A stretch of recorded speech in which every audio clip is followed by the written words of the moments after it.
Waktu itu gue masih kelas 5 SD. Gue tadinya mau ikutan, tapi emak gue yang larang. Odong-odongnya pun mundur cepet banget. Nah, kejadian menegangkan pun dimulai di sini. Peringatan, animasi ini dibuat dengan tujuan sharing pengalaman pribadi sang pengirim cerita. Dimohon untuk menghargai cerita tanpa menyudutkan beberapa pihak.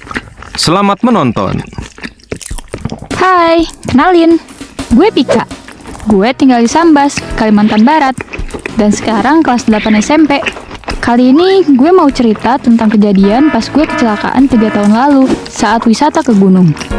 Waktu itu gue masih kelas 5 SD, masih bocil lah ya. Nah, ada emak-emak di kampung gue ngajak jalan-jalan bareng ke Gunung di Aruk. Daerahnya ada di Kalimantan Barat yang berbatasan langsung sama Malaysia. Katanya di sana ada air terjun yang airnya jernih banget.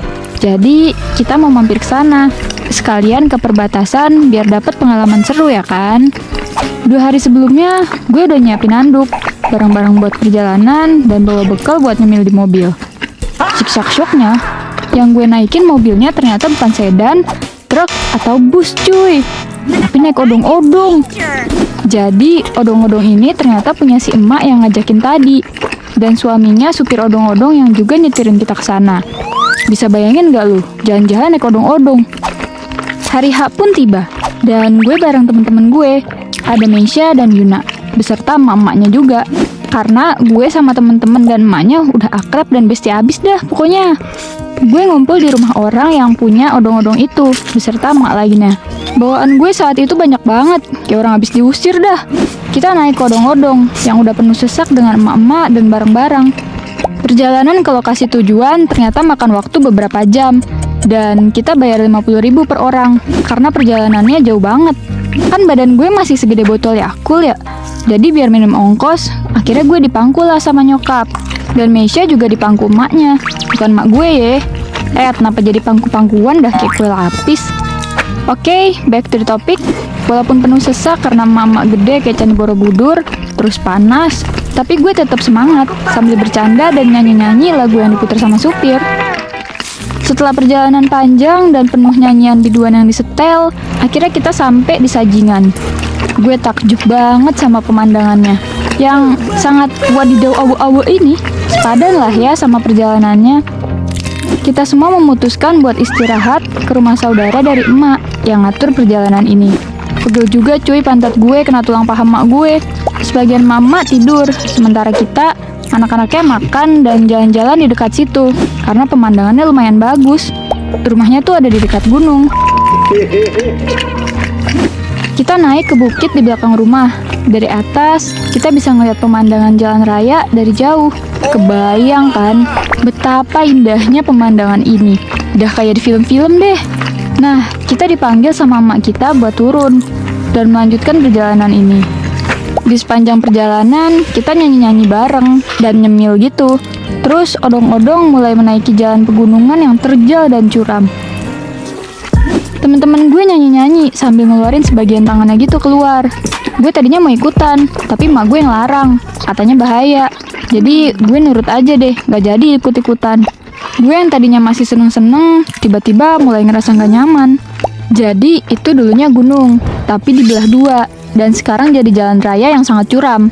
Nah, kejadian menegangkan pun dimulai di sini. Pas kita hampir nyampe puncak, tiba-tiba lagunya mati. Dan yang bikin panik banget, mesin odong-odongnya juga mati cuy. Odong-odongnya perlahan mundur dari jalan yang terjal dan curam itu. Gue ngerasa ini kayak lagi mimpi. Tapi gue cubit tangan gue dan itu sakit. Artinya kan ini nyata. Odong-odongnya pun mundur cepet banget. Terus supirnya panik dan mencoba membanting setir ke kiri ke dinding tebing. Tapi odong-odongnya keburu oleng dan terguling ke kanan. Terus semua orang di dalam odong-odong mulai teriak. Sampai akhirnya odong-odongnya pun berhenti berguling. Gue ketimpa orang-orang yang berat banget. Dan penglihatan gue juga udah buram, gelap, dada gue sakit dan susah nafas. Tapi untungnya gue gak terluka parah. Karena ada nyokap gue yang nahan orang-orang biar gak terlalu nimpa gue. Sampai akhirnya nyokap tergelincir dan entah kemana. Gue nangis histeris dan teriak-teriak nyari emak gue. Beberapa menit berlalu, entah apa yang terjadi. Sampai akhirnya ada orang yang bantuin kita keluar satu-satu dari odong-odong itu. Pelan-pelan gue turun, karena kaki gue masih gemeter banget. Sampai gue harus minta digendong sama bapak itu. Untungnya itu bapak mau. Baik banget dah dia. Hampir semua keluar kecuali Yuna, karena tangannya nyangkut di tanah dan ketekuk akibat ngeluarin tangan tadi.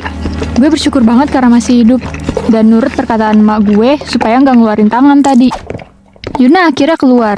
Polisi udah ada di tempat kejadian. Kata polisinya, berat mobilnya melebihi kapasitasnya. Dan supirnya juga bilang, dia sengaja ngebelokin ke dinding gunung. Karena kalau dia biarin kita mundur, pasti kita bakal tergelincir dan berguling-guling ke jurang. Gue dan yang lainnya ngambil barang bawaan kita. Untungnya barang gue nggak ada yang hilang. Cuma beberapa ibu-ibu yang bawa toples makanan plastik pada penyok karena kedudukan. Bekal nasi dan lauk jadi berhamburan. Ada juga yang LCD HP-nya retak. Banyak juga yang kehilangan sendal. Akhirnya pada nyeker deh. Dan kita semua diantar polisi ke RS terdekat. Sesampainya di RS, penjaganya kaget karena baru pernah punya pasien sebanyak dan seramai ini. Udah kayak iring-iringan nikahan katanya. Untungnya, gue cuma kena luka kecil di dada. Yang lain ada yang sampai harus dijahit lukanya. Ada juga yang lebam parah. Begitu semua selesai diobati, kita memutuskan untuk melanjutkan perjalanan yang diantar polisi tadi. Tadinya mau pulang aja, tapi nanggung banget, dikit lagi sampai kan. Mama ribut nanya pulangnya pakai apa nanti. Terus emak yang punya odong-odong tadi nawarin buat pakai mobil kakaknya aja. Mobil beneran ya, bukan odong-odong lagi nih. Di perbatasan, gue lihat patung Garuda yang megah dan pemandangan yang beda dari biasanya. Banyak banget yang jualan di sana, kayak pasar, tapi rapi banget. Kita berhenti di sana, sambil lihat-lihat dagangan orang. Gue dibeliin topi Hello Kitty sama emak gue. Pas lagi jalan-jalan di pasar, kita sempat ngobrol sama penjaga toko, dan sempat dikasih harga diskon juga. Terus gue ceritain apa yang terjadi sama kita di perjalanan tadi. Habis itu kakaknya ngomong, emang gitu, setiap saya sama teman lewat jalan itu, rasanya takut banget. Beberapa hari lalu, di dekat tempat kejadian itu juga ada mobil SPBU yang terguling, meledak dan memakan korban. Gue dengar cerita itu jadi bersyukur banget. Kita masih dikasih selamat dari kejadian tadi. Gue dan rombongan berjalan-jalan dan foto buat mengabadikan keindahan di sana. Setelah selesai, kita pun berangkat pulang. Karena odong-odongnya udah diperbaiki, walaupun tetap peot, sebagian dari kita akhirnya pulang pakai mobil lain karena masih trauma. Gue, Mesya, yang lebih berani tetap naik odong-odong. Ada juga yang dijemput sama keluarganya. Biaya berobat udah dibayarin, tapi nggak tahu siapa yang bayarin. Dan kita juga udah nggak perlu bayar ongkos 50.000. Angin berhembus, udara juga mulai dingin. Matahari pun udah mulai terbenam. Kita akhirnya pulang dengan selamat. Sesampainya di rumah, gue ceritain semuanya ke bokap dan kakak gue. Of course, mereka shock dong. Mereka nggak nyangka kalau kejadian itu bisa terjadi sama kita. Mereka juga sedikit marah. Mereka juga sempat heran. Kenapa juga kita jalan-jalan ke gunung pakai odong-odong? Pelajaran yang bisa gue ambil dari sini, besok-besok kalau mau ngetrip jauh atau lewat rute yang bahaya, pastiin kendaraan kita tuh siap tempur dan proper supaya aman dan perjalanan tetap nyaman. Segitu aja ya cerita dari gue. Bye-bye!